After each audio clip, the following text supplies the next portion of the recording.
I never thought I'd be that guy who ends up on a relationship advice subreddit telling his own story, but here I am. And honestly, I don't know where else to turn. Maybe I'm just venting. Maybe I'm hoping someone out there has seen this kind of mess before and can tell me what I should do next. It started about 6 months ago. I was riding high, or so I thought. I just lost my job, a decent gig that I'd been building for years. One day I came home exhausted, just ready to kick back, and I found her waiting for me in the living room. She looked nervous, shifting in her seat, avoiding eye contact.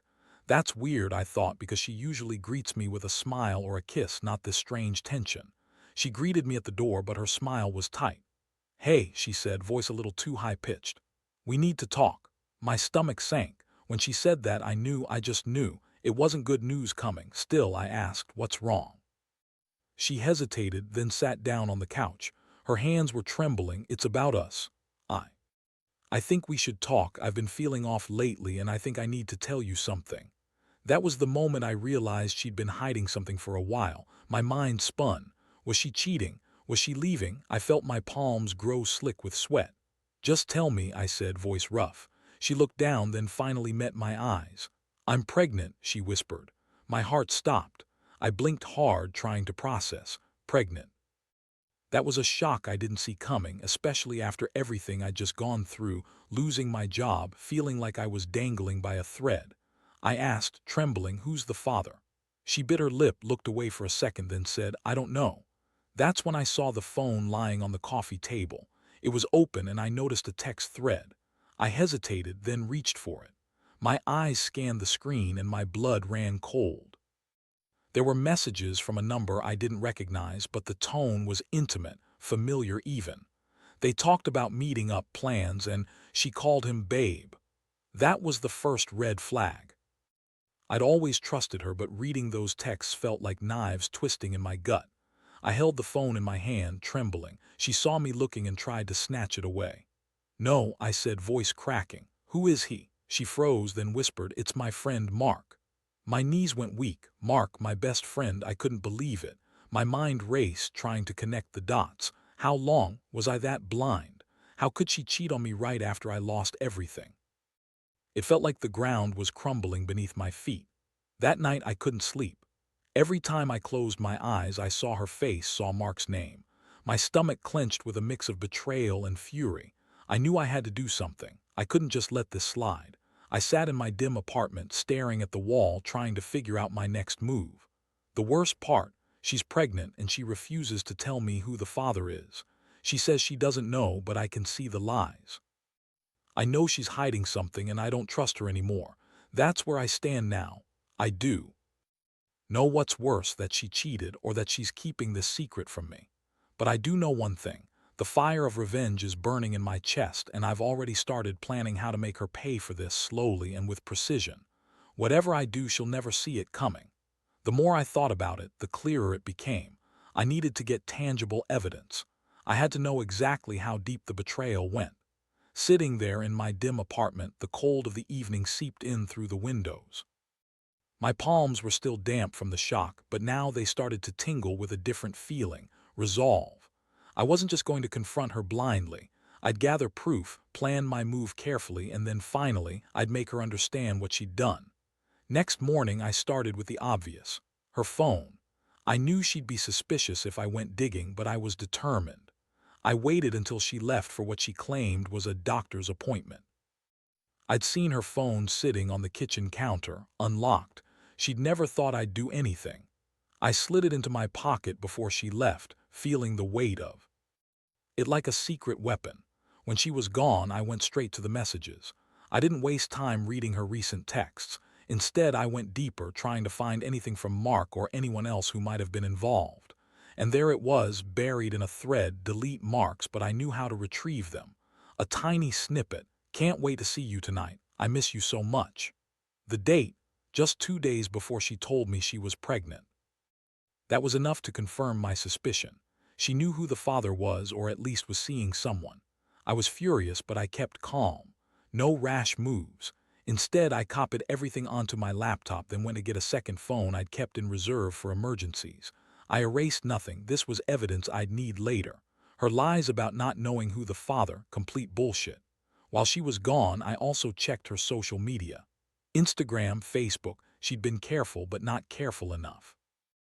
There were pictures of her and Mark, smiling, holding hands, even a few in bed together. I snapped screenshots of everything. I felt like I was ripping my own heart apart. But I couldn't stop. The truth was right there, glaring at me. When she finally came back, she looked uneasy, a little pale. I kept my face neutral, but inside I was boiling. She started talking about her appointment, about feeling so tired, and I just nodded, pretending I didn't know everything. Later that night, I sat in the dark, going over all my evidence. My plan began to take shape. I would confront her soon, but not empty-handed. I'd let her think she'd gotten away with it, let her think I didn't know, and then I'd make her regret it. I wasn't going to be the fool who gets betrayed and just walks away. Not this time. I knew I needed a backup plan, someone I could trust to help me handle her when the time came. But who? Mark. No. I wanted her to see my plan unfold, to know I was one step ahead. I had to make her feel vulnerable, just a fraction, enough to break her composure. By the end of the night, I was exhausted, but I had my plan. I'd keep the evidence hidden for now, let her believe she's still in control. Then, I'd orchestrate everything from behind the scenes. I wanted her to feel the weight of her lies. Every little piece of proof I had, I'd use to shatter her world. The worst part, knowing that she's pregnant and refusing to tell me who the father is. That secret was poisoning me. I could feel it gnawing at my patience, my resolve. Whatever happens next, I know it will be ugly. But I'm done playing nice. She's crossed a line, and I'm going to make sure she pays, one way or another. I just hope I'm strong enough to follow through when the moment comes. Because once I go there, there's no turning back. Next part. The day I decided to confront her, I woke up with a knot in my stomach so tight it felt like I was wearing a rope. Every nerve in my body was on edge. I kept replaying what I'd found, those texts, the photos, the lies, and felt the rage simmering just beneath the surface. I knew she was hiding something, and I was determined to get her to crack. I waited until late afternoon, when she was supposed to be out grocery shopping. I told her I needed some time to think, which was true, but mostly I wanted her to leave so I could set my plan into motion. I sat on the sofa, phone in hand, eyes darting at the window every time I heard a car. I wasn't nervous exactly. It was more like adrenaline, the kind you feel just before a storm hits. Then she came back, humming a little tune, acting like everything was normal. I didn't move right away. Instead, I kept my voice calm, cold even. "Hey," I said as she stepped inside, "we need to talk, now." She froze, eyes wide, trying to hide her unease. "What's wrong?" she asked, voice trembling. I stood up slowly. "No more games. I know about Mark. I saw the messages, the pictures. How long has this been going on?" Her face went pale and she looked like she'd been caught in a trap. "It's not what you think," she whispered. "It's just a mistake." "A mistake?" I echoed, voice rising. "That's what you call it. Playing footsie with my best friend while I was feeling like shit, jobless and vulnerable. Don't lie to me. I have everything on my phone. The texts, the photos. I know who the father is, or at least I know she does." Her lips trembled, and for a second I thought she might deny everything. But then she broke down, her voice cracking. "It's complicated. I didn't mean for it to happen. It just did." I felt my fists clench at my sides. "You're pregnant, right? And you refuse to tell me who the father is. Well, I've got news. I don't believe you anymore. You lied about everything." She looked like she wanted to run, but I stepped forward, voice low. "Listen, I've had enough of your lies. I've been planning this, and I need to tell you something. You're not walking away from this without consequences. Because I'm not the fool anymore. You screwed me over right after I lost my job, and you think you can just sweep this under the rug." Her eyes welled up with tears. "Please don't do this. I didn't mean to hurt you. I love you." "Love?" I spat. "You just cheated on me with my best friend, and now you're pregnant, and you don't even know who the father is. That's not love, that's betrayal on every level." I turned away, voice shaking with fury. "You want to keep that secret, fine, but I've got options, and I'll make sure you regret this." In that moment, I knew I had to escalate my plan. I couldn't just threaten her. I had to make her realize I was serious, that I was in control. I needed her to feel the weight of what she'd done, not just the betrayal, but that I was capable of taking everything away from her. I reached into my pocket and pulled out the phone with the evidence. I placed it on the table between us. This is just the beginning. You might think you're safe now, but I've got more, and I'm not going to stop until you understand exactly what you've lost. She looked at the phone, her eyes glassy, trembling. Please don't do this. Just let me explain. Explain what? I interrupted. That you cheated, lied, and now you're hiding part of your life from me. No. You lost that right when you decided to betray me. I want you to think hard about whether you want to keep pretending nothing's wrong, because I'm done waiting. She sank onto the sofa, sobbing softly. Her face was streaked with tears and makeup smudges. I felt a strange mixture of satisfaction and emptiness. The confrontation was over, but I knew this was just the start of a long, messy process. Her tears didn't fix anything. Nothing would. As I turned to leave the room, I saw her clutch her belly protectively, like she was trying to shield the secret that was tearing us apart. That's when I realized, or maybe it hit me again, that everything was about to change forever, and I had already decided how this story would end. Next part. The days that followed were a blur of planning and waiting. I moved carefully, like a chess player waiting for the right moment. I knew I couldn't just explode and ruin everything in a single moment. I had to set the stage, make her feel vulnerable, and then strike with precision. I kept digging through the evidence I had gathered, refining my plan, making sure every detail was airtight. One night, I decided I needed to see her reaction when she realized I was serious. I wanted her to feel the weight of her actions, to understand that I wasn't going to be passive anymore. The plan was simple but brutal. I'd create a situation where she'd have no choice but to confront the truth head-on. That evening, I had a friend, someone I trusted, come over. I told her I wanted to surprise her with something. When she arrived, I told her I'd set up a little inspection of her phone, just to see if there was anything I'd missed. She hesitated, but I kept my tone calm, assertive. It's just a check. I need to be sure you're honest with me. She looked uneasy but ultimately agreed. I handed her the phone and I watched her face as she started scrolling through. Her eyes flickered across the screen and I saw the moment her composure broke. She froze, her breathing hitching. Her hand trembled as she saw the messages from Mark, the photos, the evidence I'd collected. "Are you serious?" she whispered, her voice trembling. "Oh, I am," I said, voice steady. "You were hiding all this. How long has this been going on?" She sank onto the couch, tears streaming down her face. "It's not what it looks like. I didn't mean for you to find out like this." I stepped closer. "It looks like you lied to me from the start. You're pregnant and you don't even know who the father is. That's pretty damn reckless, don't you think?" She looked up at me, eyes full of despair. "I didn't want to hurt you. I was scared, okay? It was a mistake." I shook my head slowly. "No, it's more than a mistake. It's betrayal. You've been lying to my face, pretending everything's fine while you were screwing around behind my back. That's not just a mistake, that's a betrayal I can't forgive." Her voice broke as she sobbed. "Please, don't do this. I love you, love." I cut her off, voice sharp. "You don't love me. You loved Mark, and now you're pregnant with his kid. That's what this is about. You think I'm just going to walk away and forget everything? Not a chance."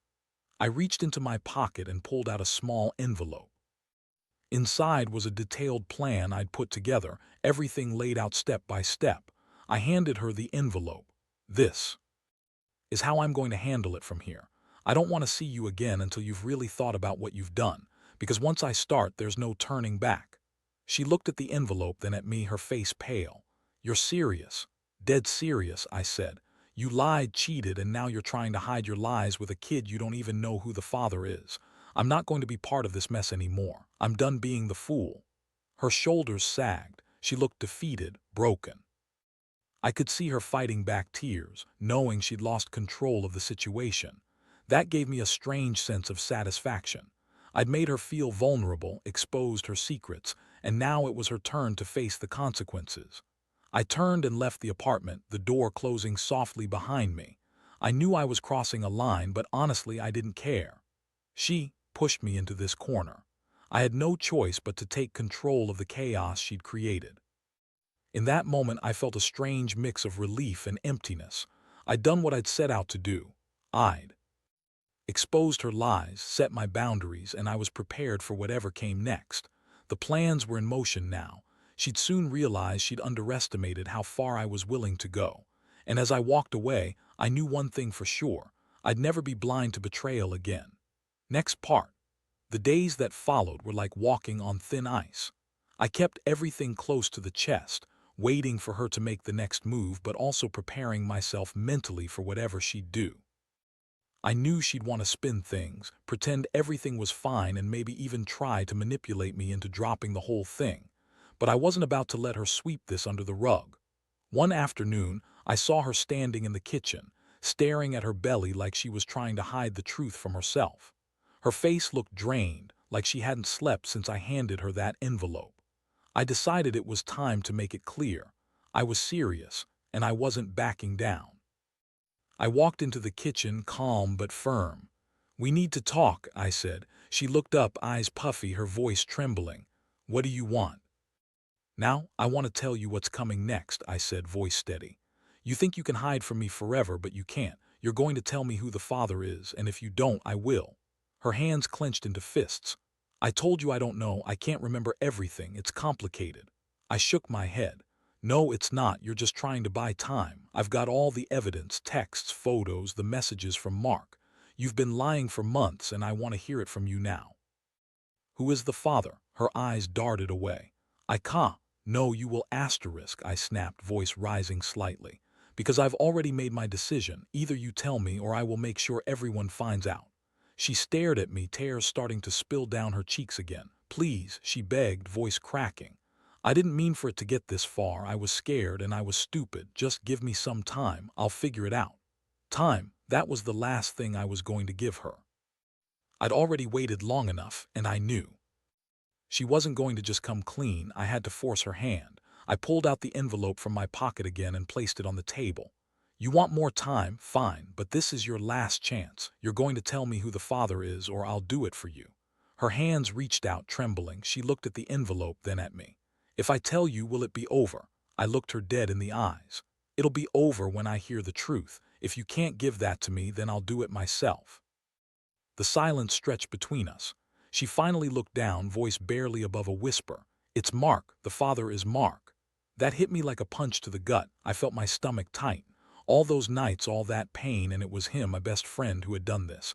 I clenched my fists, feeling the adrenaline surge again. "Okay," I said, voice cold. "You've told me. That's what I needed." I took a deep breath.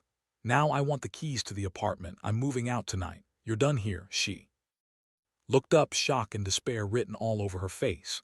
"You're really leaving?" "Yeah," I said, voice firm.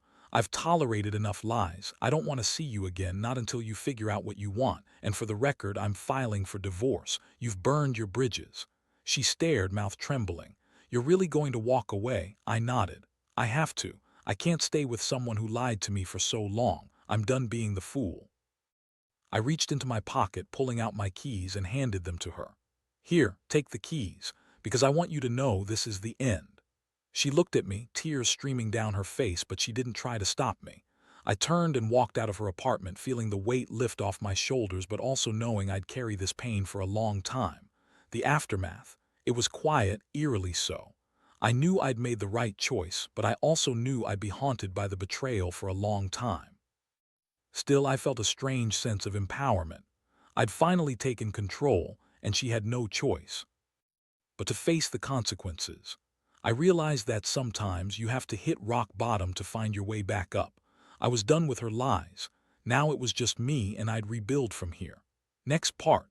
The days after I left her apartment were the hardest I've ever experienced. It was like I'd been walking around in a fog, numb yet furious, trying to process everything that had happened. The betrayal was raw, her lying, her affair with Mark, the secret pregnancy. It all hit so hard I could still feel the sting in my chest every time I thought about it. But at the same time, I felt oddly liberated, like I'd finally pulled the plug on a situation that had been draining me for months. I packed up my things slowly, not rushing. I didn't want to make any rash decisions, but I knew I had to move on. I gathered the keys, the evidence I still held, and headed to the lawyer's office. Filing for divorce was inevitable now. I wanted the truth out in the open, and I wanted to start fresh. I handed over the papers, signed everything I needed to, and left feeling a strange sense of relief, like I'd finally cut the cord. As I walked out of the lawyer's office, I felt lighter but also hollow. The betrayal had taken its toll. I kept replaying the moment I found out Mark was the father. The sting of seeing those pictures, reading those texts, it was burned into my mind. But I knew I'd come out stronger on the other side. I'd taken control, and that mattered more than anything. I didn't contact her again after I moved out.